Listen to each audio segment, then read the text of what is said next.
He's being towed, right? Yes. Yeah, being okay. towed, he's drafting. There's a lot of factors. Yeah. Man, oh man. I feel like Okay. some people do that in Seattle, though. You know? I definitely think I've seen that. Well, you know, on a rainy day, you got the cover and everything. You know, you're nice Yeah. and dry. It's perfect. You know, it could make peace between drivers and bike riders potentially. Yeah, So true. yeah, there you go. You're not teasing us with rain, are you?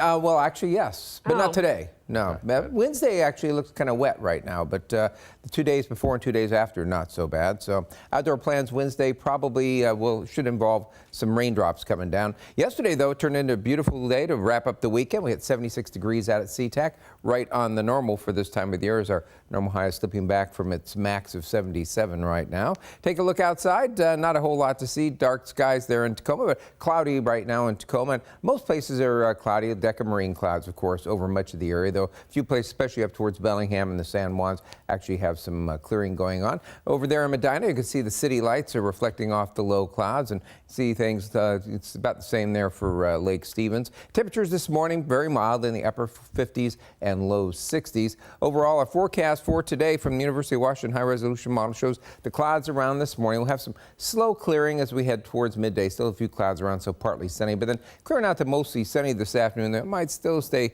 fairly socked in along the coastal beaches this afternoon. Just some brief clearing. Tomorrow we're going to have just some patchy morning clouds. Otherwise, it should be a mostly sunny day. But by late afternoon, you'll start to see some clouds begin to roll in. And it looks like a front's going to actually push in here as we head towards overnight after midnight on Tuesday. So Wednesday morning, it looks like we're going to have this front rolling through just in time for the morning commute. That's something to look forward to. Be a little wet for that. That moves right on through, though. We'll have some showers in the afternoon with some sun breaks. Should head on into Thursday. Might be a couple of very early morning showers left over Thursday, but basically clearing out again Thursday and back to sunshine. So for today, the clouds around this morning, mostly sunny this afternoon. Highs getting to the mid to upper 70s. Tomorrow, mostly sunny, warmer, upper 70s and low 80s. We'll see that rain, steady rain, early turned off and on showers with clearing later in the day. Low 70s Wednesday. Morning clouds and sunshine, mid 70s Thursday, and then partly to mostly sunny Friday through Sunday with high temperatures in the mid to upper 70s, which is normal for this time of the year.